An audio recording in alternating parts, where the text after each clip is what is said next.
fivaliana ho andrenay mivady ry havana no miara mivavaka aminareo fianakaviamben'ny efizake masotro fitiavana ambany fitarian'ny mpitandrina amin'ity alahady ity manatantara eo amin'ny fiainanay mantsy zao fiangonandro zao satria raha navoaka mpitandrina zay tamin'ny 7 sivinjato dia teto zay ny navoaka tamin'izany ny mpampianatra anay dia atsona hoe pasteur rakotonay mibery sara mivady zany ary dia mifamatitra amin'ny fiainanay izao fiangonandro ka dia faly zay tonga teto ary maneho fisaorana ny fiangonana ny mpitandrina ny fikamanany dekonina sy ny olona nanasanay hitondra ny tenin'Andriamanitra amin'izao fanompony vavahana izao. Ity alahady ity moa raha eo anivon'ny efizekema dia aladin'ny baiboly. Raha eo anivon'ny efizekema sotro fitiavana dia hitondrana mbavaka ny dekonina sy ny olona. Ary ny tenin'Andriamanitra hitantsika amin'ny fampahery amin'izany dia izay hitantsika eo amin'ny bokin'ny asan'ny apôstôly 2 ny 2 tapany voalohany manao hoe ary ankehitriny izao manolotra anareo ho amin'Andriamanitra sy ho amin'ny tenin'ny fahasoavany izay mampandroso anareo. Raha midiem izy dia zao ny vaky ny ryhavana ary ankehitriny dia ankiniko amin'Andriamanitra sy amin'ny teny mirakitra fahasoavana ianareo Andriamanitra no mampahery anareo. Dia izany tenin'ny Paoly apôstôly ho an'ny olona avy amin'ny fiangonana tany Efesosy zany koa no entintsika mifampahery ry hava-malala. Izany teny izany dia ao anatin'ny anatra resaka ny fanaovan'ny Paoly apôstôly tamin'ireo olona avy any Efesosy rehefa nampiatsony izy ireo. Tsy hifankahitatsony amin'ireo olona ireo mantsy Paoly apôstôly satria andeha ho any Jerosalema izy koa dia mananatra mampahery manoro lalana anyreto olona reto izy. Raha fitinina izany anatra nataon'ny Paoly apôstôly ho an'ny olona atao amin'ny fiangonana atao Efesosy zany manomboka eo amin'ny 7 ka hatramin'ny 9 dia raha tsorina dia tahaka izao. Mitantara ny lasiny aloha Paoly apôstôly tamin'ny asa nataony tany Azia, zany hoe tany amin'iny misy an'iny Turkia iny. Avy eo izy dia tantaraindray ny ankehitriny sy ny hoaviny, izany hoe ny fitorin'ny filazantsara na ninjehan'ny Jiosy sy ny hoavy rehetra dia mitantara izy. Dia avy eo izy dia mananatra an'ireto olona avy any Efesosy reto, mampitandrina azy, miambeny ianareo fa tsy maintsy hoavy ny fahavalo ny fiangonana avy any ivelany no tonga ao aminareo izy. Ary tsy zany ihany fa mety isy ihany koa avy eo anatin'ny fiangonana mpanao fampianaran-diso mety hampisaraka amin'ny fiangonana koa miambeny ianareo. Dia efa avy ny teny an'izany izy dia ho fampaherezana an'ireto olona reto dia ny teny an'io izy. Ary ankehitriny zao manolotra anareo an'Andriamanitra sy eo amin'ny tenin'ny fahasoavany izay mahay mampandroso anareo. Dia rehefa avy ny teny an'izany noho izy dia faranany amin'io fanomezana ohatra ny amin'ny fifankatiavana sy ny fanohanana eo anivon'ny fiangonana zany. Ary ankehitriny zao manolotra anareo amin'Andriamanitra sy amin'ny tenin'ny fahasoavana izay mampandroso anareo, zay azontsika anagnanana loha hevitra hoe ny fanankinana ny fiangonana amin'ny tenin'ny fahasoavana. Maninona no ankinin'ny Paoly apôstôly ny fiangonana Efesosy amin'izany hoe teny ny fahasoavana zany satria io no mahatoky, io no azo antoka. Ary raha mitory an'io Paoly dia tamin'ny ranomaso izy nitory an'io ry hava-malala, ny talao izy nitory an'io tamin'ny fiangonana tany Efesosy ry hava-malala. Ary rehefa hiala ao tsy naneno hoe iry no solo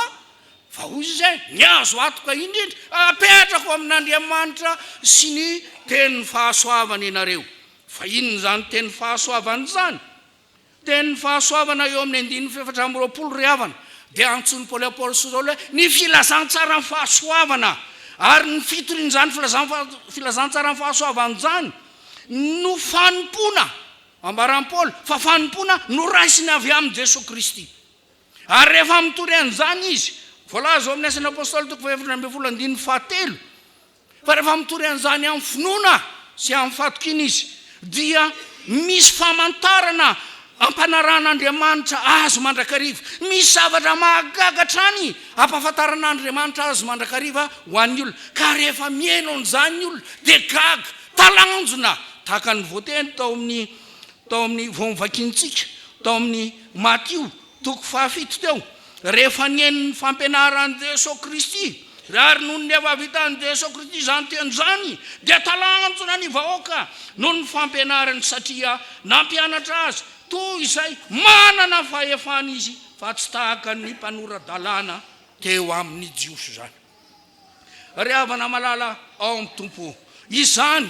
no nametrahany Paoly apôstôly ny fiangonana sy nananarana ny fiangonana rehefa hifandao aminy izy. Izany teny ny fahasoavana izay mampandroso zany raha midemy izy dia hoe izay teny ny fahasoavana izay mampahery izany ry hava malala.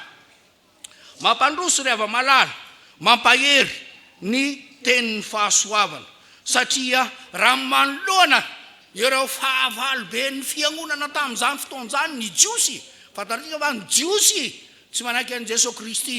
tsy manaiky an'i Jesosy ho Mesia ary manenjika ary aoka tsarontsika fa i Paoly apôstôly io dia mpampianatra tany amin'ny jiosy rahaby izy fa iny kenefany noho ny asan'Andriamanitra mahagaga lasa izy nay nitoriny amin'i Jesosy Kristy izay nenjeny.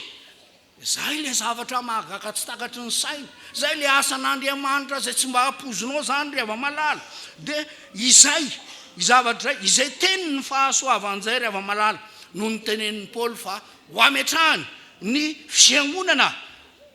ao Efesosy satria ny teny ny fahasoavany ihany ry havana no ahafahany mifanatrika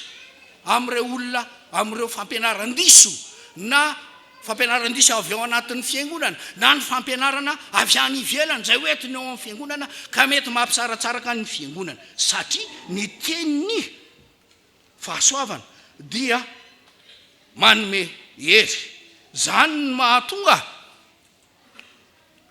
Jesosy Kristy ny teny tao amin'ny Matio fa raha io teny ny fahasoavana io no ankatoaviny io ry havana malala dia tsisy ahozongozona ny fiangonany zany ry hava malala fa mijoro izy na inona rivo-doza makeo na inona ny loza miseho ao ain'Andriamanitra miaro ny fiangonana rehefa ny tenin'ny fahasoavana no ifikirana satria tenin'ny fahasoavana dia vantolampy iorenan'ny fiangonana. Tao amin'ny fiangonana io koa ry hava malala na inona ny zavatra manahiranao dia mampahery ny tenin'ny fahasoavana satria izany tenin'ny fahasoavana zany no andresena ireo sagana samihafa amin'ny fitorinan'ny tenin'ny fahasoavana zany. Zany no mahatonga ny Paoly iteny hoe zany ao sy tsy mitsiriritra ny vola fotsy ny volamena ny akanjo tsy zany satria ny vola ry havana malala mampisolana ao amin'ny fiangonana mba tsy isinjany olan'izany dia hozy Paoly za ozy andeha miasa ozy miasa nanana fanomezam-pahasoavana niasa izy amelomako mpanaradia zany hoe le mpanampy azy mitory ny filazantsara ary nasehony nambariny fa tahaka zany koa ianareo olona dia tokony miasa ianareo hanangom-bola entina hanohanana ny mahantra satria ny mahantra dia eo aminareo mandrakariva ozy ny tompo ny mahantra resahana zany mety ho mahantra ary ekonomika satria ny fiarahamonitsika dia farahantsika fa fiarahamonina tena amin'ny tanila mihitsy fa tsy voatery mahantra ary ekonomika fa mety mahantra ara-pinoana mety olona kely finoana izany koa dia hiasana mafy azona vola entina hitoriana ny tenin'ny fahasoavana amin'ireny olona ireny manome ohatra hita maso mihitsy Paoly apôstôly ry havana malala ao amin'ny tompo izany toe-javatra zany tsy toe-javatra niseho tamin'ny andron'ny Paoly apôstôly tany Efesosy fa nateto Madagasikara tamin'ny taona roa amin'ny telopolo sy valonjato sy arivo da ny andro ny ranavalina manjaka zany ranavalina voalohany zany ny roany ry mpanjaka ranavalina voalohany ny kristianina teto Antananarivo ny missionnaire sodran'Andriamanitra fa efa vita prity ny baiboly tamin'izany efa naparitaka tamin'izany nangataka ny taloha tamin'ny mpanjaka ny missionnaire mba azo zany kelikely lavo ny mpanjaka mihitsy zany voatery tsy maintsy nandeha azo inona ary ava-malala fa tsy maintsy ny teny an'ity teny ity koa reo missionnaire hoe ary ankehitriny zay manolotra anareo amin'Andriamanitra so amin'ny tenin'ny fahasoavana satria izany ihany no azo antoka mba hiatrehany reto malagasy reto ny fanenjehany ary fantatsika ninninona ny se teo nijory foana ny fiangonana ninninona ny fampijaliana teo nijory foana ny fiangonana ka rehefa tamin'ny raiky amin'ny enimpolo sy valonjato sy arivo rehefa ny ambony mpanjaka nalalaka ny fivavahana gaga dolo ny rehetra fa betsaka ny olona mahalala soratra masina samy tory ny filazantsara teo ny fanahy masina ry havana nampianatra an'ireo olona ireo teo ny fanahy masina nampahery an'ireo olona ireo ry havana malala ankehitriny koa isika dia mbola misy fahavala mandondona eo ambaravarany Gasikara avy any amin'ny firenena tandrefanahany izay vokatry ny fisainana ny amin'le hoe fahafahana tsy misy fetra ka tay ho tonga taka amin'Andriamanitra ka afaka manao an'izay tiany ka na dia iray amin'ny lehilahy sy ny lehilahy sy ny vehivavy samy vehivavy sy ny takan'izany ekeny zany satria izay ny fahafahana tsy misy fetra mandondona ao ambaravarany Gasikara zany ry ava-malala ary manantanina eto izany lozo zany ry ava-malala inona miatrehanao amin'izany ozy izy mipandingy zay io tony tsy misy tsy azonao any fa efa tsy maintsy andeha io fa iza mamaly mazava ny tenin'ny apôstôly tamin'ny fiangonana tao Efesosy ry havana ary ankehitriny izao mametraka anareo amin'Andriamanitra so amin'ny tenin'ny fahasoavana ny fankatoavanao ny tenin'ny fahasoavana io tenin'ny Jesosy Kristy rery io rery ny mampatahotra an'ireo olon'ireo amin'ny fampelezana ny zavatra fa raha vao tsy mijoro ny fiangonana raha malala raha vao tsy mijoro ny fiangonana mifikitra amin'izany tenin'ny tombo zany amin'ny tenin'ny fahasoavana ho tao vaty fe izoro izany ry havana malala oringana eto ny malagasy ry havana malala ao amin'ny tombo rehefa mba mandalo eo tamoa matony eny FFKM dia tsy maintsy miresaka kely FFKM ry havana malala ny fiangonana tany Efesosy inge tsy fiangonana katolika tsy fiangonana protestante tsy fiangonana anglikane fa fiangonana mbola ny ray fa ny filazantsara zay nentin'ny missionnaire taty tokana fa nampisaratsaraka antsika io zavatra ary tonga saina ihany ny malagasy berebeny amin'ny malagasy mpitondra fivavahany na tsy mpitondra fivavahany raha hitatsika afa tsy hoe rainy solamba zany rainy solamba nge dia efa nampirainy fivavahana izy tsy mba nandaha hoe katolika ianao na LMS ianao na inona efa tena fitatavanao amin'ny firaisany zany ary ara-tantara be dia be raha ny adiny tany amin'ny ady voalohany tany amin'ny ady lehibe faharoa ny malagasy dia nambara fa niara-ny vavaka ny protestanta sy ny katolika nefa ny namahy vai tamin'izany ny fanenjehana teo amin'ny katolika sy ny protestant samagagy zany san'Andriamanitra zany ry havana malala fa ny FFKM ry havana malala dia taty amin'ny taona 20 voateraka rehefa nitsoka tsy kelikely takan'izany ny rivotry ny ekumenisme raha nisy mahatadidy anontaniony ray aman-dreny fa raha nisy tondra-drano teto Antananarivo dia vokatry zany dia natsangana ny antsona hoe sampanasa sosialy momba ny ekumenika ho fanampinan'ny olona tamin'izany fotoana zany efa lalana nakany amin'izany fahaterahan'ny FFKM zany zavatra ary ankehitriny dia mankalaza ny 500 taonany FFKM ry havana malala ozy ny teny eo hoe apetraka eo ambanin'ny fahasoavana eo anaty herin'Andriamanitra sy eo ambanin'ny fahasoavany eo amin'ny tenin'ny fahasoavana ianareo. Isika niditsika protestanta io le tenin'ny fahasoavana io tsika tsy mba misafidy ny tenin'ny fahasoavana tahany hoe na Daniel na Apokalipsy tsy zany anentsika ny Baiboly ray manontolo no anakirana ny finoana